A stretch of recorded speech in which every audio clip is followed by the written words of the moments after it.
publics comme les écoles et ainsi de suite. D'accord ? Donc, le but de cette campagne, c'est de vous montrer toute l'efficacité d'un détecteur et pourquoi aujourd'hui, le fait de l'avoir rendu obligatoire va sauver des vies. Parce que ça va sauver des vies tous les jours, ça en sauve déjà pour ceux qui ont été équipés. On en parlait ce matin avec les sapeurs-pompiers, ils ont eu un départ de feu il y a 2 semaines et la personne a réussi à s'en sortir parce qu'il y avait un détecteur. S'il n'y avait pas de détecteur, ça aurait été compliqué.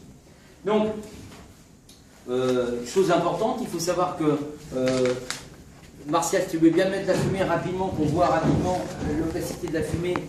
Donc, quand un feu va être généré, il génère obligatoirement de la fumée. Cette fumée, elle va obligatoirement rendre une difficulté au niveau de l'évacuation. D'accord ? Mais dans cette fumée-là, alors pas la nôtre, hein, parce que c'est une fumée froide, mais les fumées sont avec 2 parties bien distinctes. C'est-à-dire une première partie où les gaz sont irritants, donc ils vont nous faire tousser, ils vont nous faire pleurer les yeux, et une deuxième partie qui effectivement est contenue de gaz asphyxiants, dont un qui malheureusement est le plus dangereux, qui est le monoxyde de carbone. D'accord ? Donc ça c'est les fumées. Maintenant, ah ah wow.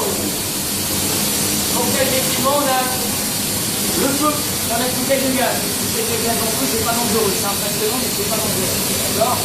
Là, la température va monter à l'intérieur du camion. La chaleur va passer au-dessus de nos têtes. D'accord ?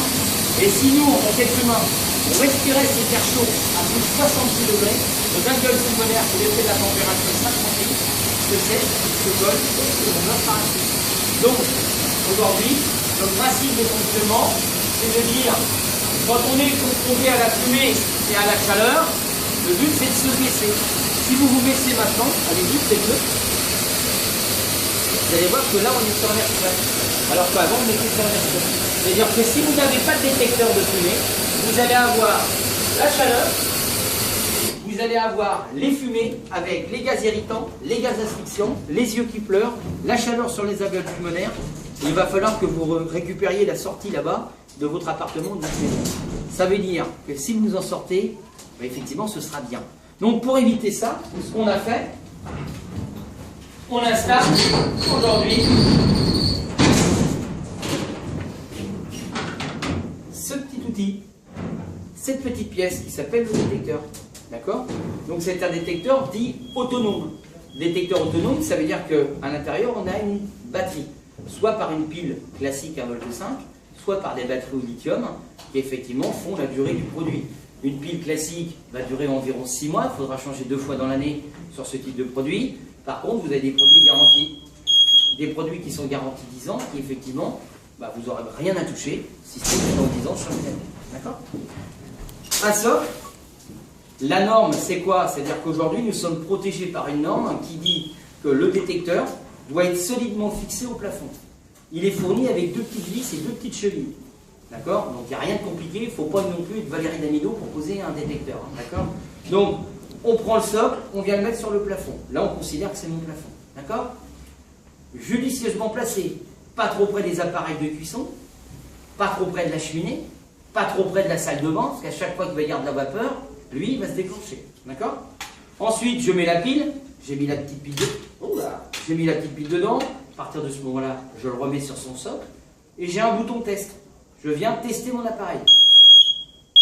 D'accord ? Le voyant, le beeper, mon détecteur fonctionne. J'ai plus qu'à vivre naturellement à l'intérieur de mon appartement ou de la maison. Maintenant, quelle est l'efficacité de ce détecteur ? Alors, on va faire un petit départ de feu. Alors moi, j'utilise un activateur pour aller un petit peu plus vite. D'accord ? Sinon, on fait le tour. Puis j'aime bien mon activateur.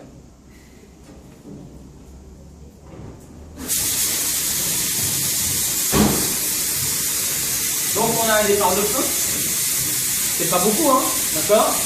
À partir du moment où la fumée va monter sur le détecteur, ici, d'accord ? Ça sonne, ça fait sonner le détecteur. Donc à partir de ce moment-là, on prend la petite famille, on sort à l'extérieur de la maison, sonne sa porte, on appelle les pompiers, et c'est les pompiers qui interviennent. C'est pas plus compliqué que ça. Donc vous avez vu, en l'espace de quelques secondes, le détecteur a pris la fumée, a sonné, il réveille Paolo qui est là-bas, et pendant ce temps-là, Paolo il peut sortir.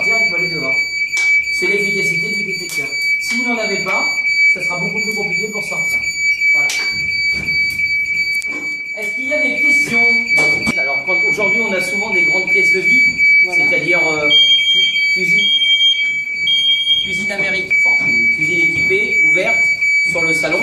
Eh bien, on le mettra, vous voyez à peu près le bar de la cuisine, vous faites 2 mètres, vous le positionnez là sur le plafond, terminé. Voilà. Le but, c'est qu'il puisse vous couvrir par rapport aux problèmes qui viendraient de la cuisine. Après, vous avez des chambres. Donc, si vous avez un couloir qui mène aux chambres, pas trop près des chambres, d'accord, mais dans le couloir qui, effectivement, mènera à l'accès aux chambres. Le but, c'est d'être réveillé si jamais vous avez bien un départ de feu. D'accord? Ok. Dans une surface de, on va dire, 80 mètres carrés, en un seul, ça suffit. On n'en met pas si, effectivement. Des pièces. Non, ça n'a aucun intérêt. Mais c'est ce que je disais tout à l'heure. Vous avez aujourd'hui des enfants où, allez, aujourd'hui des enfants qui ont entre 8 et 12 ans, qui cherchent un petit peu à faire des bêtises. Vous mettez un détecteur dans leur chambre, le jour où ils vont craquer une allumette pour voir comment ça fait pour jouer avec la bougie, lui, le détecteur, il va faire son job. Par contre, si effectivement il n'y en a pas, et que le gamin a fait ça, soit il sort de sa chambre et tout va bien, soit effectivement on se retrouve avec des problèmes après parce que vous n'aviez pas de détecteur. C'est, je dirais, pour 15 €, je dirais qu'il faut pas trop se prendre. Vous voyez ce que je veux dire? Après, ça dépend. Regardez, vous prenez par exemple un autre exemple. Vous avez décidé d'accueillir votre papa, votre maman à la maison. Il a sa pièce, machin, parce qu'il ne veut pas aller à la maison de retraite, par exemple. 85 printemps, fume. Eh ben, dans sa chambre, il faut mettre un détecteur. Parce que si jamais il s'endort avec la clope, au moins, on saura ce qui va se passer.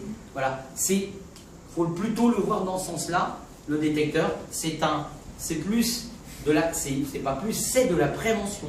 C'est en amont. Voilà. C'est pas après qu'il faut se dire, ah, si j'avais su. Quand on dit si j'avais su, c'est que. C'est trop tard. Voilà.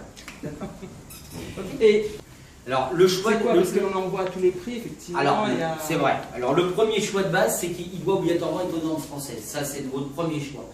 N'achetez pas un produit qui n'aurait pas le label NF. Ça, c'est déjà la première chose. D'accord? Donc, NF EN 14604, c'est la référence que vous aurez dessus. Ensuite, qu'est-ce qui fait les prix? Alors, vous allez prendre, par exemple, il est où le Angel, Max?